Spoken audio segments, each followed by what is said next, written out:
इस न्यूमेरिकल को सॉल्व करने के लिए आपके पास में जो डेटा है सबसे पहले उसके अकॉर्डिंग आपको डायग्राम बनाना होगा।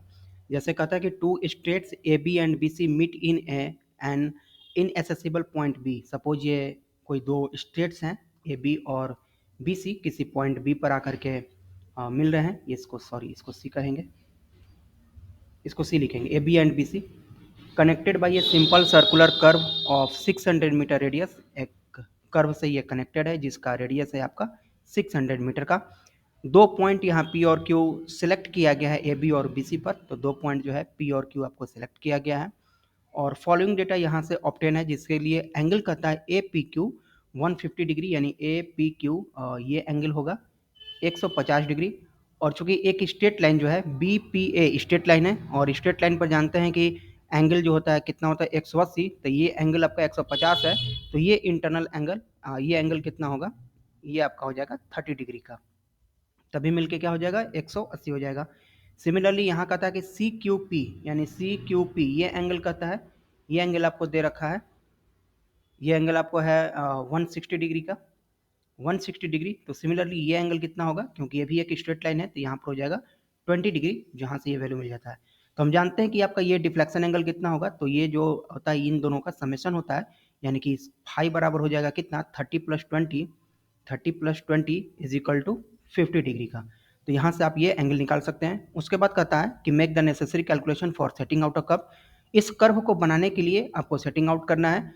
इनएसेसिबल, यानी कि ये इनएसेसिबल का क्वेश्चन है, कौन सा पॉइंट है, पॉइंट बी इनएसेसिबल पर, यानी कि यहाँ पर पहुंचना मुश्किल है। या तो यहाँ पर गड्ढा होगा, खाई होगा, पानी होगा, जो भी है, और यहाँ पर आपका पहुंचना मुश्किल है।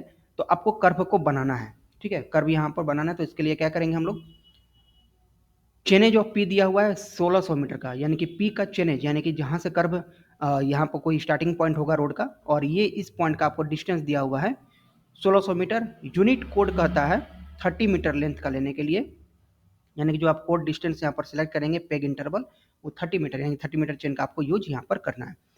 तो सबसे पहले इसके लिए हमको क्या करेंगे, साइन रूल लगाएंगे। किस एंगल पे साइन रूल लगाएंगे, तो पी बी और क्यू में इस ट्रायंगल में हम लोग साइन रूल लगाएंगे। साइन रूल क्या कहता है कि 150 ये आपका डिस्टेंस किसका दिया हुआ है, देखिए पी क्यू का वैल्यू है 150 मीटर, पी से क्यू जो है इसका डिस्टेंस है आपके पास में 150 मीटर का दिया हुआ है। तो इसमें साइन रूल लगाते हैं। साइन रूल क्या कहता है कि जो आपका जिस एंगल के लिए आप देख रहे होते हैं, जैसे आपने साइन 130 अगर आपको निकालना होगा, और साइन 20, ये सॉरी 130 नहीं होगा, साइन ये 30 होगा। साइन रूल कहता है देखिए यहाँ पर 30 एंगल होता है, तो एंगल के सामने की भुजा और जिस डिस्टेंस ले रहे हैं उसके सामने का एंगल वहाँ पर आपको डिवाइड रहता है, ठीक है। जैसे यहाँ पर आपने पी बी लिया हुआ, तो पी बी के सामने एंगल कौन सा है, 20 है। और जब ये आप 150 ले रहे हैं तो 150 के सामने वाला एंगल कौन सा आएगा, 30 30 30 तो 50, और यहाँ का भी एंगल हो जाएगा कितना 30 डिग्री का, 30 30 60 और 20 90, 30 और ये हो जाएगा 40 डिग्री का, 4 3 7 2 9, यानी कि टोटल इंटरनल एंगल होता है आपका 180 डिग्री। हाँ 180 डिग्री होता है, तो 130 होगा। ये एक त्रिभुज के अंतः कोणों का योग 180 डिग्री होता है, तो 30 और 20 मिलकर 50, और यहाँ पर हो जाएगा 130। तो यहाँ पर हो जाएगा वैल्यू, पॉइंट बी है जो कि इनएसेसिबल पॉइंट है ये, और ये आपका एंगल दिया इतना। तो ये एंगल हो गया 130, यहाँ पर सही लिखे थे।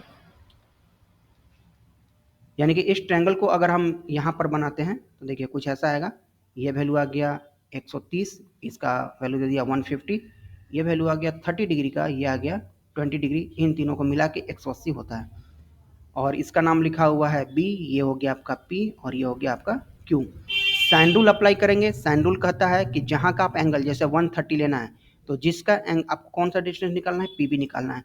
तो पी बी के सामने कौन सा है, पी बी के सामने हमारे पास में ये 150 है ये डिस्टेंस, और इसके सामने एंगल है 20, तो इसको लिखेंगे हम क्या, पी बी बट्टा में साइन 20 इज इक्वल टू, यहाँ पर 150 के सामने कौन सा है, 150 बट्टा में साइन 130, ठीक है। साइन रूल अप्लाई करेंगे, जितना एंगल होता है, या फिर इसको ऐसा भी ले सकते हैं, साइन 130, साइन 130 के सामने कौन सा है, 150 है, इज इक्वल टू हमको पी बी निकालना है, तो पी बी के सामने कौन सा होगा 20, साइन 20 बट्टा में पी बी का।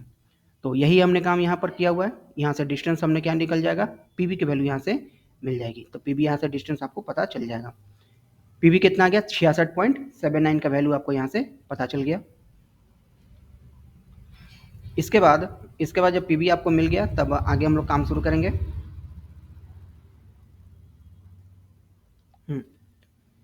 Chainage of B. अब आपको पीबी का डिस्टेंस पता चल गया, पी का चेनेज दिया हुआ कितना 1600 मीटर का, तो बी का चेनेज हमको कितना होगा 1600 में इसको जोड़ देंगे तो बी पॉइंट का चेनेज मिल जाएगा। चेनेज मतलब हो गया क्या कि डिस्टेंस जहां से आपका रोड का स्टार्टिंग पॉइंट होगा और टोटल डिस्टेंस पॉइंट का, तो बी का चेनेज मिल गया। हमको चेनेज कहाँ का चाहिए, यहाँ T1 का चाहिए कि कर्व स्टार्ट हो कहाँ से रहा है, कितना डिस्टेंस पर से कर्व को स्टार्ट करना है। तो देखिए एक बार जब बी पर पहुंच गए तब क्या करेंगे, यहाँ से हम लोग इसका टेंजेंट लेंथ निकालेंगे और टोटल में से इस टेंजेंट लेंथ को घटा देंगे तो आ जाएंगे T1 पर। वही काम कर रहे हैं, टेंजेंट लेंथ निकाले हमने r tan delta by 2, delta का वैल्यू है 50 डिग्री, ठीक है, यहाँ पर 50 डिग्री है तो 25 डिग्री आ गया। यहाँ से टेंजेंट निकालें, इस टेंजेंट में से इसको वैल्यू को घटा दिए तो हमारे पास आ गया 1387 स्टार्टिंग पॉइंट ऑफ कर्व हो गया, यानी कि चेनेज ऑफ T1 हो गया, कर्व का स्टार्टिंग पॉइंट हो गया। इसके बाद कर्व का लेंथ निकालेंगे, कर्व लेंथ निकाला वही पुराना फॉर्मूला से, तो T1 में कर्व लेंथ जोड़ देंगे तो कहाँ पहुँच जाएंगे T2 पे। तो इस तरह से हमको ये पता चल गया कि कर्व हमको खत्म हो कहाँ पे रहा है। कर्व का स्टार्टिंग पॉइंट पता चल गया, ये आपका स्टार्टिंग पॉइंट है कर्व का, ठीक है, और ये आपका कर्व का एंडिंग पॉइंट है। अब आपको कितना डिस्टेंस है, 1387 से 1910, लगभग 500 कुछ मीटर का है, 600 मीटर का आपका ये आपको दिख रहा है, ठीक है, 523 मीटर का ये डिस्टेंस यहाँ पर है कर्व का। अब इसमें आपको 30 डिग्री क्या 30 मीटर क्या मानना है, इंटरवल मानना है। तो चेन इंटरवल 30 मीटर मान के आपको इसमें क्या लेना होगा, एंगल निकालना होगा। किसका एंगल चाहिए, जो आपका टेंजेंशियल एंगल जिसके लिए जरूरत है, तो एंगल निकालेंगे। किसके लिए निकालेंगे, तो पहले के लिए देखिए पहला 1387 है, इसको राउंड फिगर पे ले गए, राउंड फिगर निकाले 22.82 इसमें जोड़े तब आ गया आपका 1400 पे, 1410 पे आ जाएंगे। और उसके बाद हम 30-30 मीटर आगे निकालते चलेंगे, तो जितना भी आएगा 30 मीटर हम लोग रखेंगे, 30 मीटर पे अलग से वैल्यू निकालेंगे, पहला का अलग निकलेगा और जो लास्ट होगा बचा हुआ लास्ट आ जाएगा आपका 20.78 का। यानी कि स्टार्टिंग करेंगे हम 1387.18 से, इसमें कितना हमने पहला अपना इंटरवल माने 22.82 हमने माना हुआ है पहला पेग इंटरवल। उसके बाद 30-30 मीटर, उसके बाद 30-30 मीटर जोड़ते गए और जो लास्ट पॉइंट आया 20.78 हमने एज्यूम कर लिया। देखिए ये एजम्पशन आपका चेंज हो सकता है, हमने यहाँ पर 22 मीटर पहला लिया हुआ है, आप चाहें तो 12 मीटर भी ले सकते हैं, उसके बाद भी 30-30 कर सकते हैं, तो लास्ट में आपका 32.78 हो जाता। तो ये खुद का सिलेक्शन रहता है कि आप कितना पेग इंटरवल स्टार्टिंग में उसको एडजस्ट करते हैं। यहाँ से 30 नहीं ना जोड़ सकते हैं, राउंड फिगर वैल्यू को बनाएंगे तभी उसमें 30 हम ऐड कर पाएंगे। तो इस तरह से सारा हम डेटा कैलकुलेट कर लिए, यानी कि पहला जो आपका टेंजेंशियल एंगल होगा वो आएगा 1 डिग्री 5 मिनट 22.47 सेकंड का, यानी कि अब इसको आप थोड़ोलाइट में लेंगे तो ये 20 सेकंड ही हो जाएगा लास्ट का। और बाकी इंटरमीडिएट जितना भी आएगा वो भी इंटरमीडिएट आपका जो होगा वो 1 डिग्री 25 मिनट और 56.62 सेकंड है, तो ये 26 मिनट में हो जाएगा, क्योंकि ये भी 1 मिनट काउंट करेगा इसको। और राउंड फिगर में वैल्यू जो है थोड़ा लाइट का, क्योंकि उसका लिस्ट काउंट जो होता है 20 सेकंड का होता है। तो ये फर्स्ट आपका रीडिंग हो गया, ये इंटरमीडिएट रीडिंग्स हो गए और ये लास्ट का रीडिंग हो गया। तो इस तरह से हम कर्व को सेट आउट कर सकते हैं जब आपका पॉइंट भी इनएसेसिबल हो। सिमिलरली अगर पॉइंट T1 अगर इनएसेसिबल होता है तो आपको यहाँ से इसको परपेंडिकुलर यहाँ पर डालना पड़ेगा, पाइथागोरस थ्योरम लगा करके इसकी वैल्यू कैलकुलेट करना होगा और इस तरह से हम लोग सारा काम को फिर एग्जीक्यूट करेंगे। सभी प्रोसेस में सिर्फ आपको ये पता होना चाहिए कि कर्व का स्टार्टिंग पॉइंट कौन सा है, कर्व का लास्ट पॉइंट कौन सा है। अगर ये पता चल जाता है फिर आपको वही एज इट इज सारा काम सब में सेम करना होता है। तो ये थे आपको इनएसेसिबल point, obstacle in chain serve obstacle जब रहेगा तो उसमें हम लोग सेटिंग आउट कैसे करेंगे कर्व के लिए। अब बात करते हैं कर्व का अगला types, compound curve. Compound curve कहने का मतलब है कि ऐसा कर्व जिसमें दो अलग अलग रेडियस से मिल करके कर्व बना हुआ हो। एक रेडियस छोटा होगा तो दूसरा रेडियस बड़ा होगा, जरूरी नहीं है कि पहले छोटा वाला ही हो सकता है कि पहले बड़ा रेडियस का कर्व मिले बाद में छोटा रेडियस का मिले। तो मतलब दो अलग अलग रेडियस का कर्व मिलके अगर बनता है तो उसको कहेंगे हम लोग कंपाउंड कर्व, लेकिन उसका सेंटर जो होगा वो सेम साइड ऑफ कर्व के होना चाहिए, कर्व के सेम साइड में उसका सेंटर होना चाहिए। जैसे ये कर्व बना, इसका सेंटर आपका इधर मिल रहा है, ये कर्व बना, इसका सेंटर कहीं यहाँ ना मिल जाए, अगर ऐसा होता तो फिर रिवर्स कर्व हो जाएगा। तो अगर सेंटर इसका सेम साइड में, जैसे ये दूसरा कर्व जो आएगा इसका सेंटर भी हमारा यहाँ मिल रहा है, तो दोनों पहला का सेंटर O1 दूसरे का सेंटर हमारा O2, तो ऐसा कर्व को हम लोग कहते हैं कंपाउंड कर्व। इसके कुछ हमारे एलिमेंट्स है कंपाउंड कर्व के, कौन कौन एलिमेंट्स है। तो देखिए जितना भी आप देख रहे हैं यहाँ पर नाम लिखा हो सब एलिमेंट्स है, एक एक करके डिस्कस करेंगे। सबसे पहला है आर एस। आर एस देखिए क्या है, आर एस ये देखिए क्या है, ये छोटा वाला कर्व है और ये हमारा पास में स्मॉल कर्व है। ठीक है, स्मॉल को यहाँ पर एस से डिनोट किया गया है और ये हो गया लार्ज। लार्ज को यहाँ पर एल से डिनोट किया गया है। तो R for radius, S for small, small radius of O S T one, यानी कि ओ एस है इसका सेंटर और टी वन आ गया आपका यहाँ का डिस्टेंस, ये आपका रेडियस हो गया। सेकंड आ गया capital R L. Capital R L यहाँ का आपका रेडियस, बड़े वाले कर्व का रेडियस हो गया। कैपिटल टी एस आपका टेंजेंट हो गया किसका, छोटे वाले कर्व का, smaller smaller tangent length B T one, B से यहाँ टी वन का डिस्टेंस हो गया। सिमिलरली कैपिटल टी हो गया आपका लार्ज वाले कर्व का tangent. Deflection angle, deflection angle ये फाई की वैल्यू हो गया। अब ये फाई किसके बराबर होगा, अल्फा प्लस बीटा के, फाई बराबर हो जाएगा अल्फा प्लस बीटा, क्योंकि इन दोनों के ये इक्वल के होता है। ठीक है, फॉरवर्ड टेंजेंट और बैकवर्ड टेंजेंट का जो आपका इंटरनल एंगल है उसका ये वैल्यू हो जाएगा। अल्फा देखिए, अल्फा क्या है, ये डिफ्लेक्शन एंगल है किसका, rear tangent and common tangent. Common tangent कौन सा है, क्वेश्चन आपको कॉमन टेंजेंट का डिफिनेशन भी लिखने के लिए आया था। कॉमन टेंजेंट कहाँ देखने को मिलता है, तो कॉमन टेंजेंट आपको यहाँ पर कंपाउंड कर्व में देखने को मिलता है, यही है आपका कॉमन टेंजेंट। कॉमन टेंजेंट का मतलब जो छोटे वाला कर्व बड़े वाले कर्व का जो एक साथ जो टेंजेंट डलता है उस टेंजेंट को कहेंगे कॉमन टेंजेंट, या कंपाउंड कर्व में आपको देखने को मिलता है। तो ये आपका इसका जो एंगल हो गया ये अल्फा हो जाएगा। और सिमिलरली ये बीटा भी है, बीटा भी कहाँ पर होगा, तो कॉमन टेंजेंट पर ही होगा, लेकिन यहाँ पर ये दूसरे साइड में होगा। ठीक है, अगला है T S. Small T S क्या है, देखिए स्मॉल टी एस है ये आपका ये टेंजेंट लेंथ। एक अच्छी बात इसमें ये है कि आपका जो इसको थोड़ा सा मिटा ले, हाँ इसमें ये डिस्टेंस के से टी वन एंड के से एन ये दोनों इक्वल होते हैं।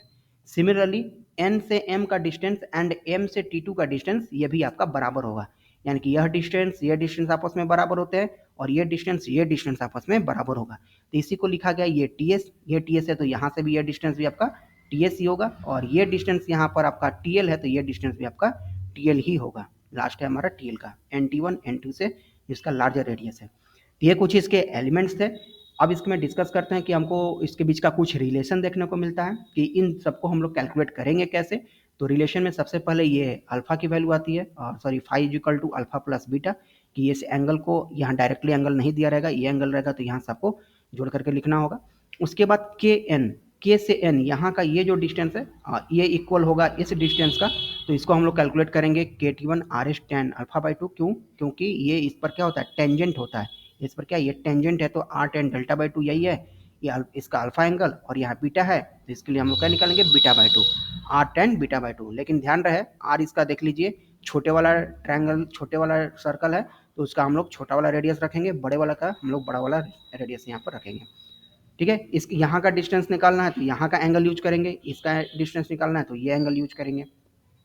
लेंथ ऑफ कॉमन टेंजेंट का लेंथ निकालेंगे तो इन दोनों को आपस में जोड़ देंगे तो कॉमन टेंजेंट का लेंथ मिल जाएगा हमको। ठीक है, R S tangent alpha by two and beta by two. उसके बाद हमको के बी एम में देखते हैं, ट्रैंगल बी के एम, यानी कि ये ट्रैंगल है आपका, हाँ इस ट्रैंगल में आपको किसकी वैल्यू आपको निकालना होगा। देखिए ये आपको डायरेक्टली याद रखना पड़ेगा, अगर आप डेरिवेशन पे जाएंगे तो थोड़ा सा कंफ्यूज हो जाएंगे। इसमें आपको देखिए बी के की वैल्यू निकालना है, यहाँ से बी के की वैल्यू निकालने के लिए आपको ये एक्सप्रेशन यूज करना पड़ेगा। बी के की वैल्यू निकालने के लिए आप यहाँ के एम जो है आपने ऑलरेडी निकाल चुके हैं, ऊपर में ये के एम का डिस्टेंस यहाँ पर निकाल चुके हैं, उसको यहाँ पुट करेंगे T S plus T L में, तो ये वैल्यू इसके लिए आपको यूज करना पड़ेगा। कैपिटल टी एस निकालना है, कैपिटल टी एल निकालना है। कैपिटल टी एस देखिए क्या है, स्मॉल टी एस में आपको बी के जोड़ना पड़ेगा। ठीक है, तो यहाँ से आप कैपिटल टी एस निकाल सकते हैं। टी एल निकालने के लिए क्या करना होगा, ये बी से एम वैल्यू, जो बी से एम आपने यहाँ पर निकाला हुआ है, ये बी से एम में स्मॉल टी एल को जोड़ देंगे, जो कि स्मॉल टी एल आपने पहले निकाल चुके थे, स्मॉल टी एल की वैल्यू। तो इसको निकाल कैपिटल के लिए निकालना है तो स्मॉल टी एल उसमें ऐड कर देंगे, टी एस प्लस इस वैल्यू को एंड टी एल प्लस इस वैल्यू को जोड़ देंगे तो आपको ये आ जाएगा। और देखने में थोड़ा सा आपको कॉम्प्लिकेटेड जरूर लग रहा होगा, एक दो बार प्रैक्टिस करेंगे तो इससे आ जाएगा और क्लियरली हम समझ सकते हैं इसको एक न्यूमेरिकल के हेल्प से। फाइनली एक एग्जांपल देखते हैं जहां से चीज़ें आपको क्लियर हो जाएंगी। Two tangent A B and B C intersect at B. दो टेंजेंट है ए बी और बी सी जो बी पर इंटरसेक्ट कर रहे हैं, तो पहले डायग्राम बना लेते हैं। दो टेंजेंट है ए से बी एंड बी से सी जो बी पॉइंट पर इंटरसेक्ट कर रहे हैं। Line K M intersect A B and B C at K and M.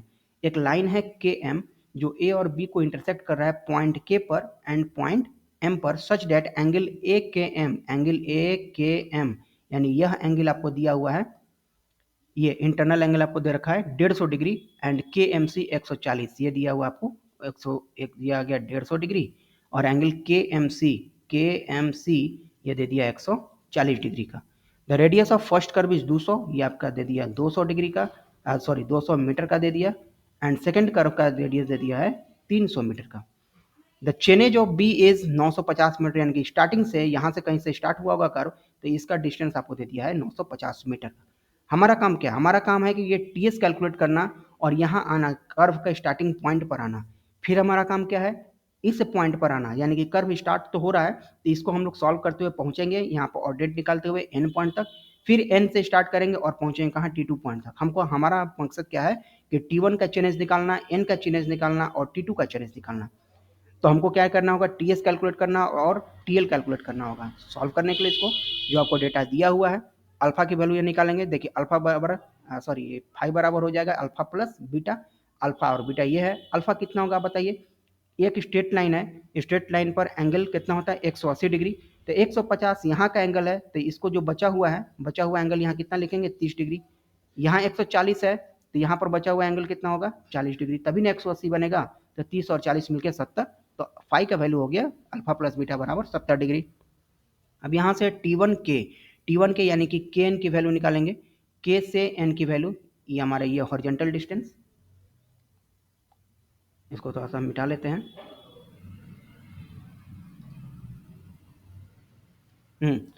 ये आपका वैल्यू आपको दिया है 150 डिग्री, तो ये हो जाएगा 30 डिग्री का। तो यहाँ से के का एन डिस्टेंस आपको निकालना है, तो ये आ गया R10 delta by 2।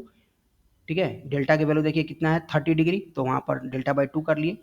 Similarly M N हमने निकाल लिया, एम से एन के डिस्टेंस यहाँ से कैलकुलेट कर लिए। यहाँ से बीटा कितना है? 40 डिग्री का, तो 40 बाई 2 करके यहाँ के लिए निकाल लेंगे, 310 15 के लिए ही। ठीक है, तो टी टू एम की वैल्यू यहाँ से कैलकुलेट कर लिए। अगला हम देखेंगे के से एम, इन दोनों को जोड़ देंगे तो के से एम हमारे पास में वैल्यू मिल जाएगी। के से एम इन दोनों को जोड़ देंगे तो यहाँ से आपको ये डिस्टेंस आपको के से एम मिल जाएगा। के एन प्लस और एन एम हम इसको जोड़ देंगे तो हमारे पास में ये वैल्यू ऊपर से मिल सकता है। आगे देखेंगे के बी, इसमें हम फिर साइन रूल लगाएंगे। साइन रूल लगाए किस में? ट्रायंगल में। ट्रायंगल देखिए के बी बी एम के एम में आया, यानी कि इस ट्रायंगल में हमने लगाया आपको sine rule. Sine rule again देखिए 30 डिग्री 40 डिग्री मिलकर 70 डिग्री हुआ, तो ये वैल्यू कितना आ जाएगा? 110 डिग्री होगा। साइन रूल लगाएंगे, जैसे लिखे हमने साइन 110, तो इसके सामने की भुजा हमारे पास कौन सा आएगी? के से एम इज इक्वल टू किसकी वैल्यू निकालना है? के बी।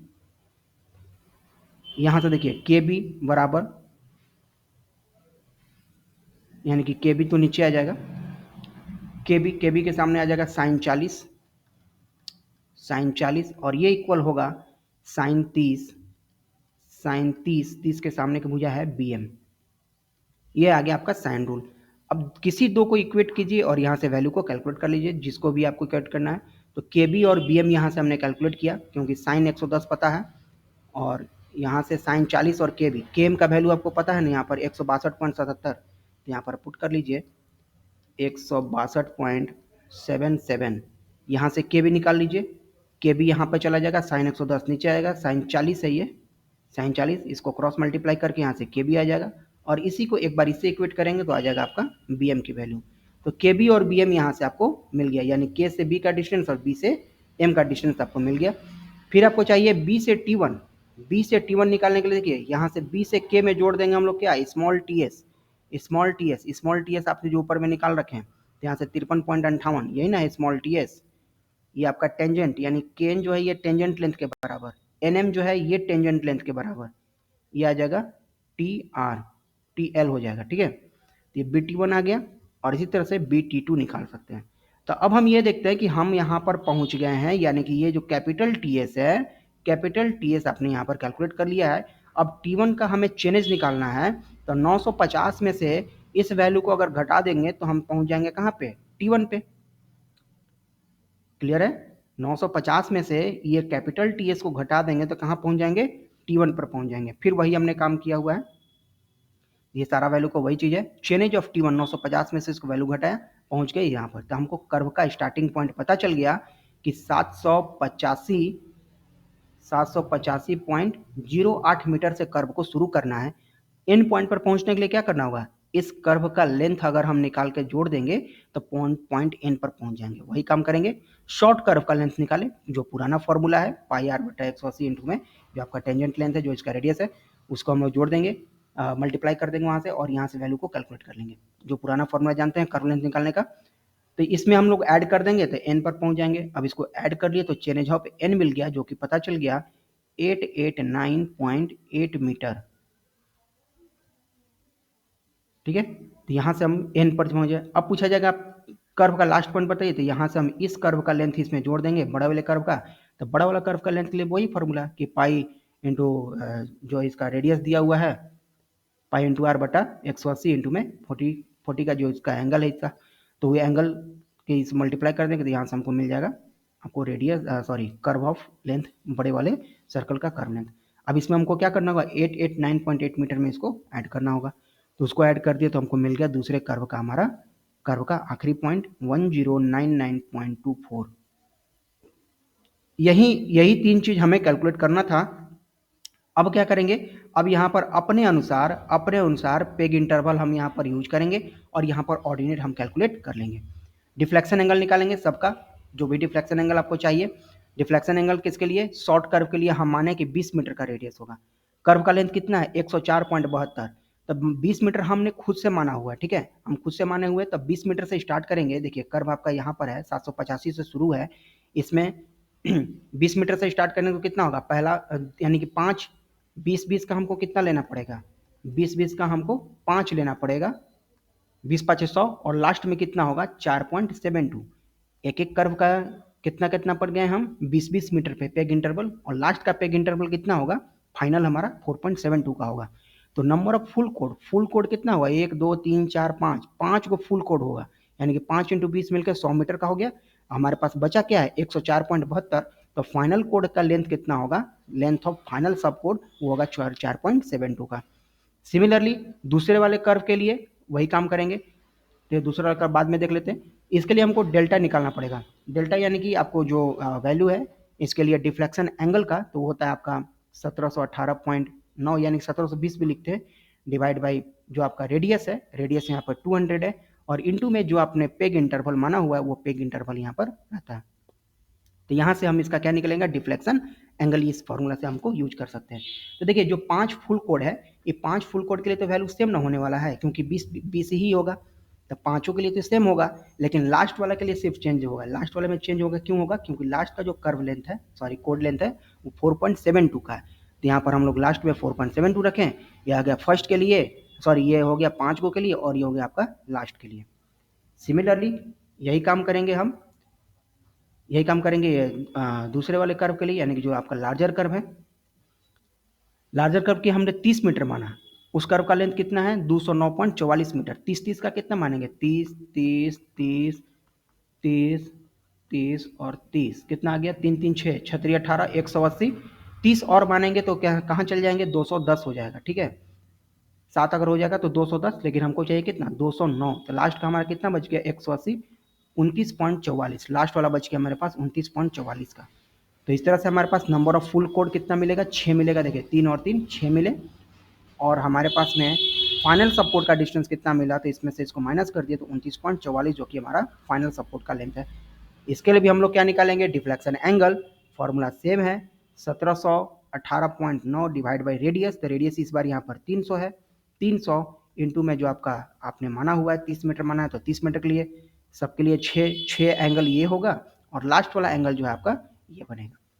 तो इस तरह से आप डिफ्लेक्शन एंगल यहाँ पर निकाल करके जितना भी आएगा, ये इस वैल्यू को यहाँ पर आया तो यहाँ पर कट करेंगे, यहाँ पर आ गया, यहाँ पे यहाँ कट करेंगे, फिर यहाँ पे आया यहाँ कट करेंगे। तो जैसे जैसे पॉइंट आपको मिलते जाएगा, यहाँ पर आप कर्व को इस तरह से डिनोट करते जाएंगे।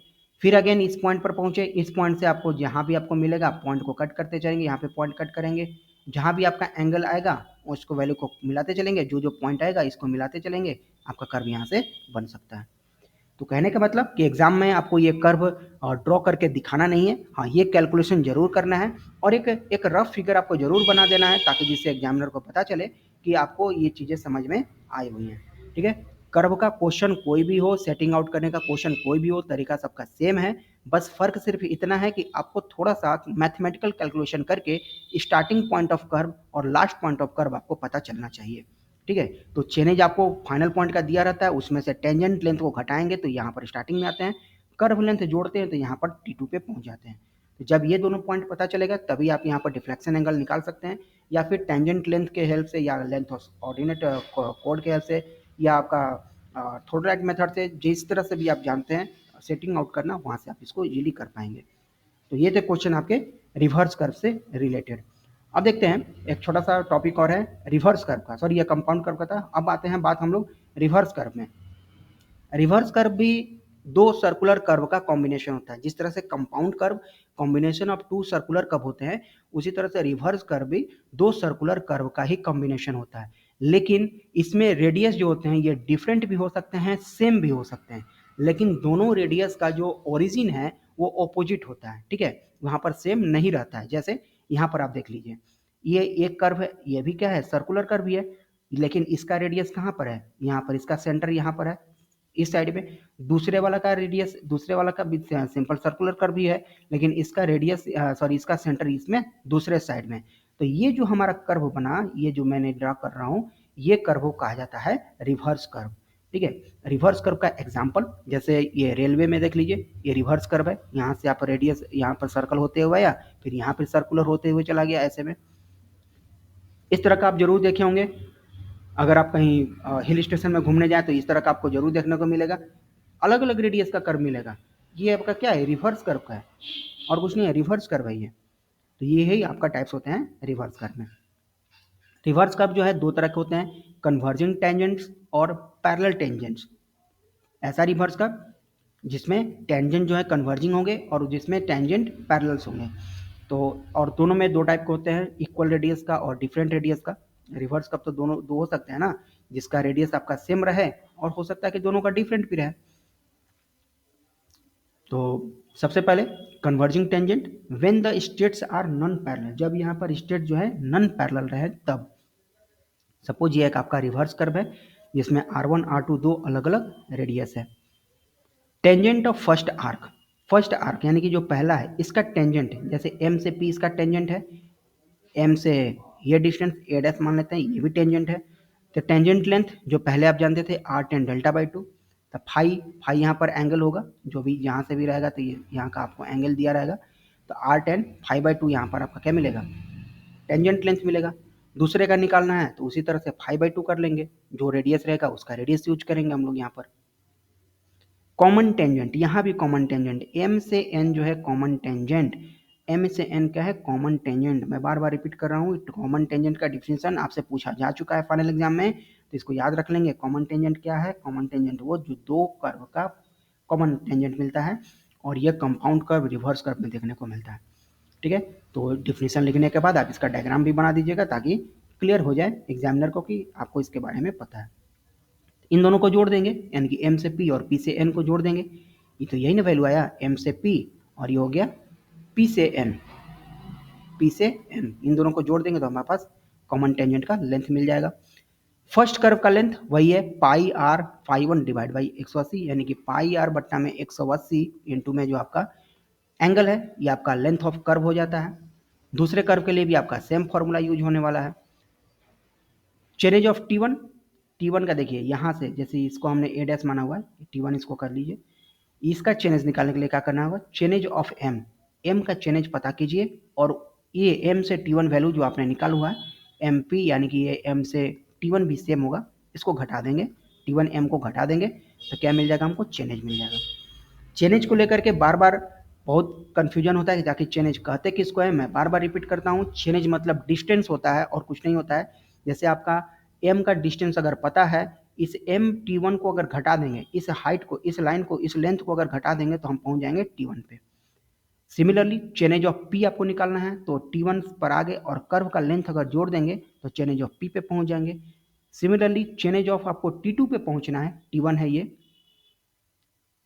यहाँ से मान लीजिए आपका T2 हो जाएगा, तो सेकंड कर्व लेंथ यहाँ से जोड़ देंगे तो यहाँ पर T2 पे पहुँच जाएंगे। तो इस तरह से आपको इसमें सेटिंग आउट उसका हम लोग कर सकते हैं।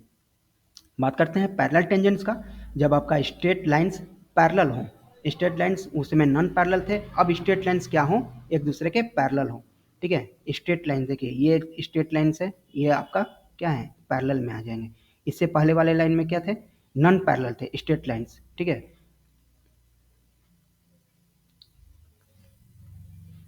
तब इस केस में क्या करेंगे, length code for first curve का जो आपका कोड लेंथ होगा यानी कि BE, ये फर्स्ट कर्व मानते हैं, इसको पहला मान लेते हैं, इसको हम लोग सेकंड मान लेते हैं। फर्स्ट कर्व का कोड लेंथ होगा BE, और BE का क्या होता है 2r sin phi by 2, जो कि सिंपल सर्कुलर कर्व में आप स्टार्टिंग में ही जानते थे कि लेंथ ऑफ लॉन्ग कोड होता है 2r sin phi by 2 का।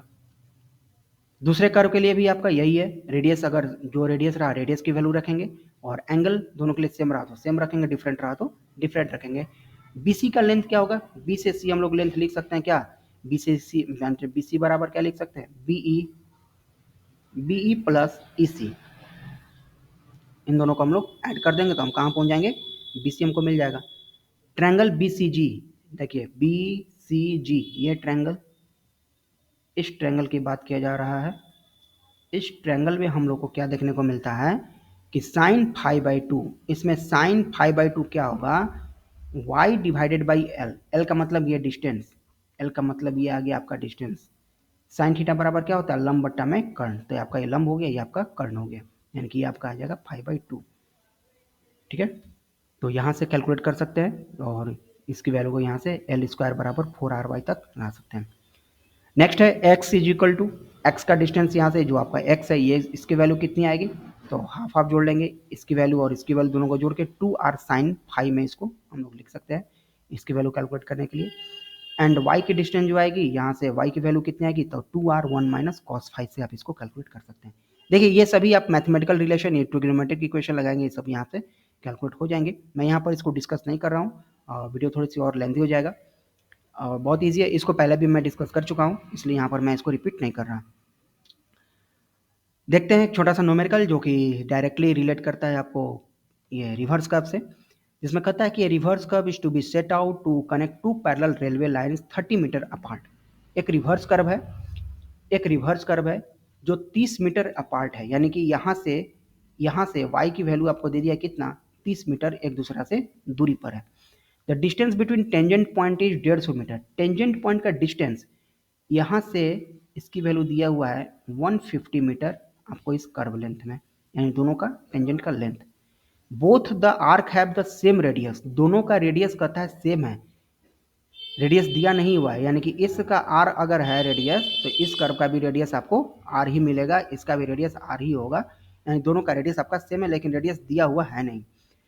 ठीक है, the curve is to set out method of ordinate from long कोड वाला ऑर्डिनेट से आपको इस चीज को चेक करना है। पेग इंटरवल कहा है आपको 10 मीटर लेने का, यानी कि इसमें आप जो ऑर्डिनेट निकालेंगे वो 10-10 मीटर का, 10-10 मीटर पे आप इसको ऑर्डिनेट को कैलकुलेट करना होगा, ये आपको क्वेश्चन में ऑलरेडी मेंशन कर चुका है। तो सभी डेटा निकालिए जो कि कर्व को सेट आउट करने के लिए जरूरी होता है। तो इसको सॉल्व करने के लिए सबसे पहले हमको निकालना होगा इसका रेडियस की वैल्यू, रेडियस निकालेंगे तभी हमको टेंजेंट लेंथ पे पहुंचेंगे, और आगे का जितना भी जरूरी चीज़ है उस पर हम लोग पहुंचेंगे।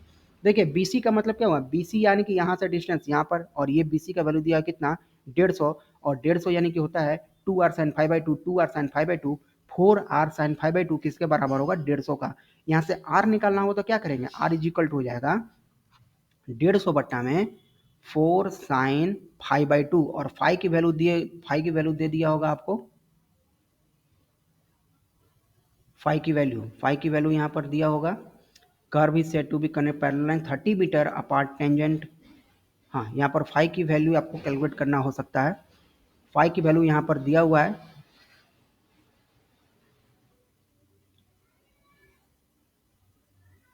फाइव की वैल्यू इसमें मेंशन था 30 डिग्री के लिए, हाँ लगता है कि क्वेश्चन मिसप्रिंट हो गया है।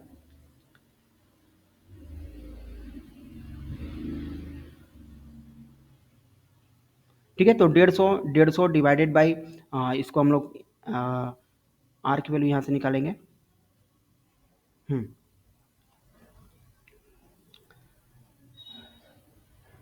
इसकी वैल्यू आपको पता है, यहाँ से आपको ये 150 मीटर का दे रखा है,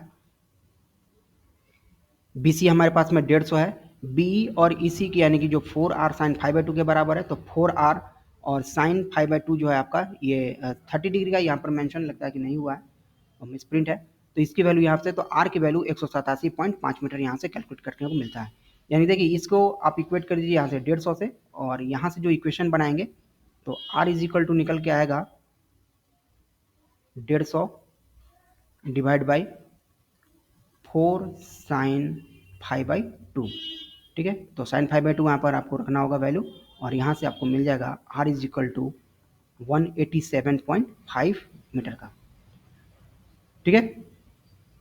साइन 5/2 यहाँ पे कैलकुलेट किया गया है, देखिए 30 डिवाइड बाई 150, यानी कि आपका यहाँ से साइन 5/2 निकाला हुआ है। साइन 5/2 जो है इसकी वैल्यू, ये एंगल है, ये आता है 5/2, तो एंगल के सामने की भुजा होता है लंब और ये कर्ण, तो लंब बट्टा में कर्ण आता है, और इसकी वैल्यू आ जाती है 0.2 5/2, तो फाई की वैल्यू यहाँ से आ जाएगी 0.4 की वैल्यू।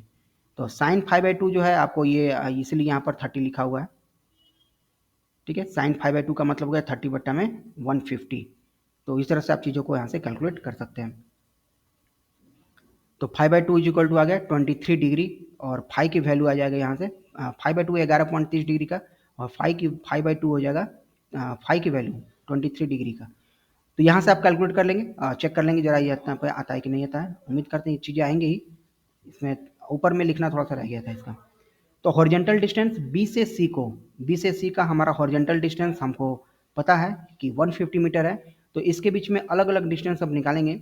देखिए ये चूंकि दोनों सिमिलर है, तो टोटल 150 है, तो ये छोटा वाला कितना होगा 75 मीटर का, ये भी कितना होगा 75 मीटर का। क्यों? क्योंकि दोनों ये सिमिलर हैं, दोनों एक दूसरे के मिरर इमेज है, ठीक है।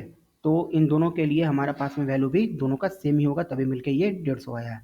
और ऐसा सेम हम क्यों करें? क्योंकि कहता है कि दोनों का रेडियस इक्वल है, दोनों का रेडियस सेम है, ठीक है। तो x की डिस्टेंस हमें निकालना होगा, तो 2r साइन फाइव, यानी कि x जो यहाँ के वैल्यू है, ये तो आपका इंक्लाइन लेंथ हो गया ना, ये इंक्लाइन लेंथ हो गया, हमको चाहिए इसका हॉरिजॉन्टल लेंथ बताइए, यहाँ से इसकी दूरी कितनी आएगी, तो ये आ जाएगा 2r साइन फाइव, और फाइव की जगह रखेंगे कितना 23 डिग्री का, ठीक है। तो यहाँ से चीज़ों को कैलकुलेट करेंगे, ये आ गया 146.52 मीटर में। The curve is symmetrical, curve ये सिमेट्रिकल होता है, तो सभी कर्व, दोनों कर्व का लेंथ ऑफ लॉन्ग कोड जो होगा बीई और ईसी, यानी बी से ई का डिस्टेंस, ई से सी का डिस्टेंस, वो 75 मीटर का होगा। तो इसके लिए मिड ऑर्डिनेट निकालेंगे। मिड ऑर्डिनेट आपको पता होगा कि मिड ऑर्डिनेट किसको कहते हैं, जैसे ये कर्व है, कर्व का लॉन्ग कोड हो गया, तो इसका जो ये डिस्टेंस है इसी को मिड ऑर्डिनेट कहा गया। तो बीच वाला डिस्टेंस हमने निकाल लिया इस फॉर्मूला से, इस फॉर्मूला से हमने डिस्टेंस निकाला r minus R square minus X square. देखिए r की जगह पर कितना रहेगा 187.5, ये आ गया 187.5, ठीक है। आर स्क्वायर कर लिए और एक्स स्क्वायर को माना है 37.5। देखिए टोटल डिस्टेंस कितना है 75 मीटर का, ये ना है। तो इसका आधा डिस्टेंस कितना होगा, आधा डिस्टेंस 75 का आधा, 75 का आधा हो जाएगा 37.5 मीटर का।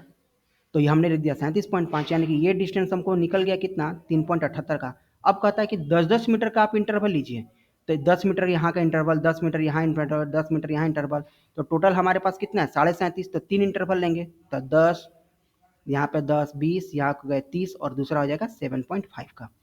तो इस तरह से हम लोग और भी इंटरवल निकाले, तो इस इंटरवल पे वैल्यू आ गया 3.78, बाकी 10 वाला का निकालेंगे तो आ जाएगा 3.51 का, और लास्ट वाला इंटरवल निकालेंगे 3.5 मीटर पे और 2.7 मीटर पे, तो ये आ जाएगा वैल्यू का 20 मीटर पे आ गया, ये 30 मीटर पे आ गया, और 37.5 मीटर पे निकालेंगे तो लास्ट में 0 पे गए।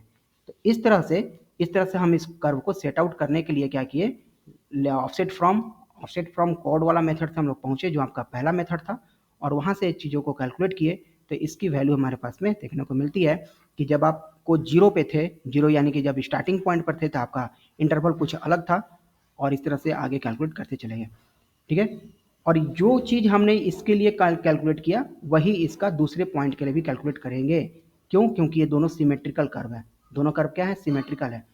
मैं फिर से रिपीट करता हूँ, मिड ऑर्डिनेट का डिस्टेंस यहाँ से हमने निकाला, ये डिस्टेंस है, इसके बाद 10-10 मीटर पे 10 मीटर, 20 मीटर, 30 मीटर, और लास्ट में आ गया 7.5 मीटर, तो यहाँ पर 0 पे पहुँच गए, ठीक है। तो ये आ गया पहला, ये आ गया आपका दूसरा पे ये आ गया 20 मीटर पे, 30 मीटर पे और लास्ट में 37 पे आ गया 0। सिमिलर केस इसके लिए भी होगा, हाफ यहाँ भी कर देंगे और इंच का मिरर इमेज यहाँ पर हो जाएगा। तो इस तरह से आपका कर्व ये सेट आउट हो जाता है। तो आज के क्लास में इतना ही, मिलता है अपने नेक्स्ट क्लास में कुछ नए टॉपिक के साथ। रिवर्स कर्व का ये थोड़ा सा न्यूमेरिकल थोड़ा सा ट्रिकी जरूर है, उम्मीद करते हैं कि आपको समझ में आया होगा और एक दो बार इसको जरूर प्रैक्टिस कर ले ताकि एग्जाम में आपको बनाने में प्रॉब्लम ना हो। अगर आपको कोई इसमें डाउट है तो आप हमें कॉन्टैक्ट कर सकते हैं हमारे व्हाट्सएप नंबर पे और हमारे यूट्यूब चैनल को भी फॉलो कर सकते हैं, यहाँ पर भी इससे रिलेटेड वीडियोज़ अपलोडेड हैं। ठीक है, तो मिलते हैं अपने नेक्स्ट क्लास में कुछ नए टॉपिक के साथ। Thank you.